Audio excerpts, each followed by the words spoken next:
Welcome to this outdoors edition of CNN 10. I'm Carl Azuz. All 50 U.S. states have relaxed at least some of their restrictions concerning coronavirus.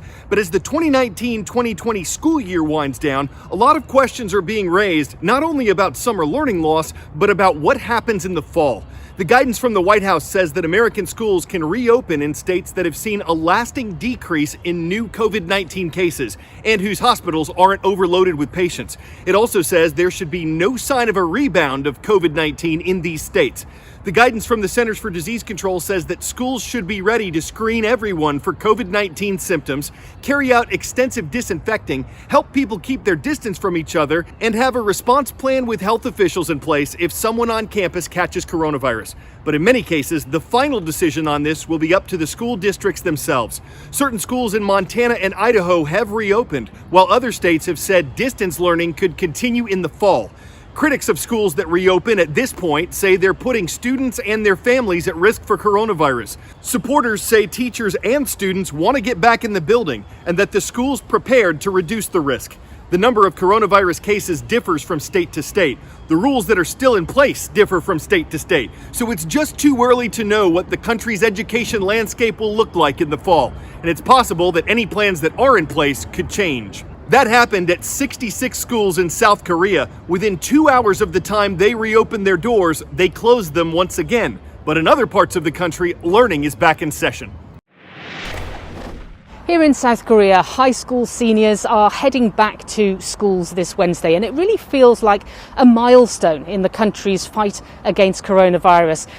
Temperature checks, hand sanitizers, social distancing, both in the classroom and at lunchtime, are really becoming the new norm. In the cafeterias, for example, here in this school in central Seoul, they have plastic partitions between people eating. Every other seat is kept vacant because that is the one place that they will be allowed to take off their masks. Apart from that, they have to wear masks on campus for the rest of the day. Now, there have been a couple of first day hurdles. We know that dozens of schools in a city just west of Seoul have had to close again after two confirmed cases within the student body. Now, the officials say that they're doing this out of precaution to make sure they can contact trace and pinpoint exactly where those students caught that virus. Paula Hancock, CNN Seoul. So we've been taking a series of virtual vacations these past few months thanks to our new partnership with CNN Travel. It characterizes Europe as the world's biggest tourist playground. Of all the international tourism that takes place, 50% of it arrives in Europe. But the continent's economy has been crushed by the threat of and responses to coronavirus.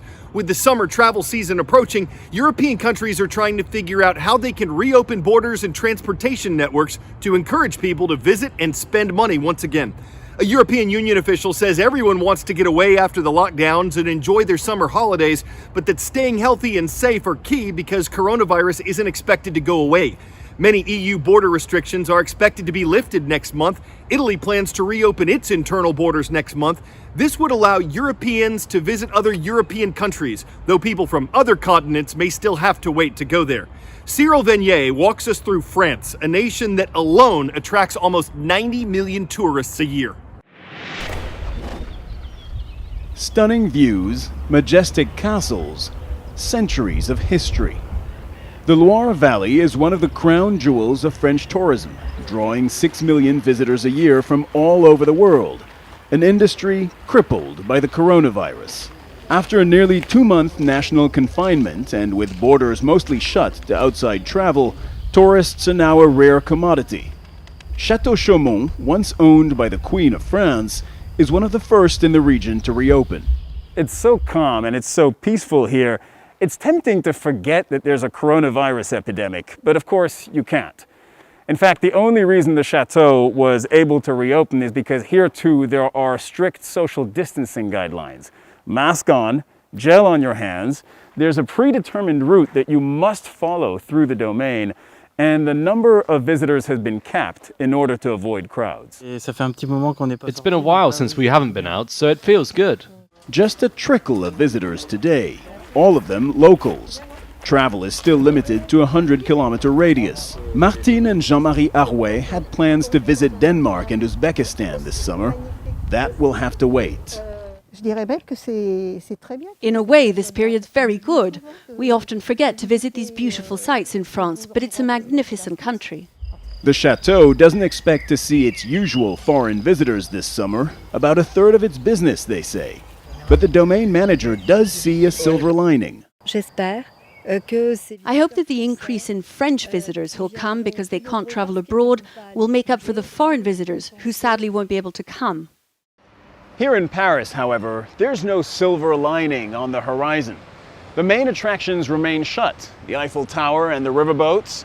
Not far from here, the Sacré-Cœur, the Arc de Triomphe, the Louvre Museum, all closed. Not to mention restaurants and cafes.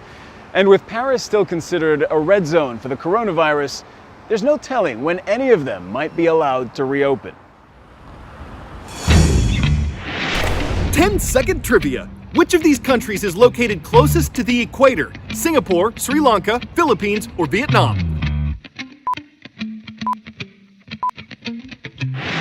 The island nation of Singapore is located only 85 miles north of the equator.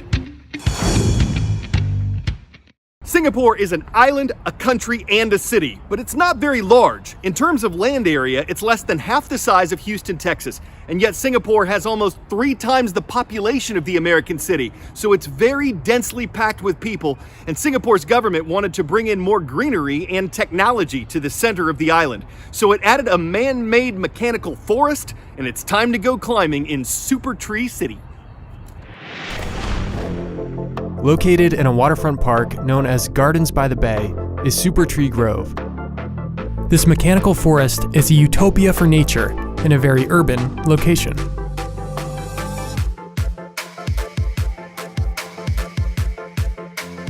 Super Tree Grove was commissioned by the Singapore government with the intention of raising the quality of life for its residents by enhancing greenery and flora in the city.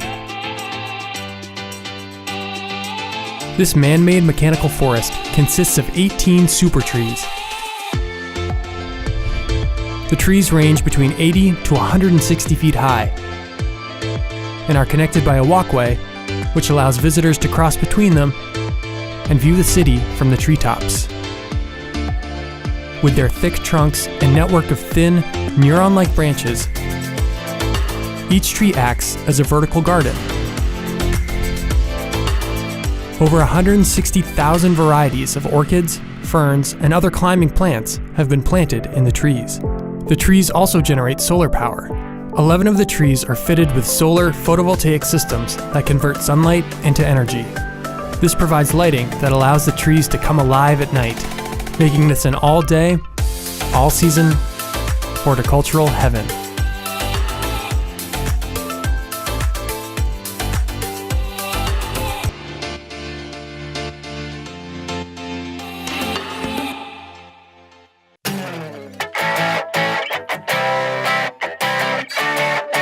Captain Tom Moore of the United Kingdom is having an amazing season. He just turned 100 years old last month. He was hoping that a 100-lap walk around his garden would help Britain's National Health Service by raising £1,000, about $1,200.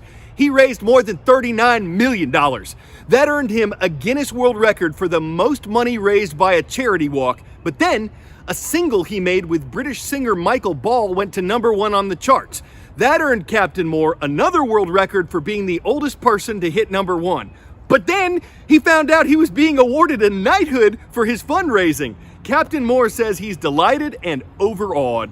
There's more than a kernel of truth in saying it's a major honor, generally speaking, for a captain who is able to marshal such a commanding, admirable, and brigadier list of accomplishments he could never keep private. Woo! I'm Carl Azus. Want to give a shout out to Riverview School and all of our viewers watching in East Sandwich, Massachusetts. We hope you'll join us again tomorrow for more CNN.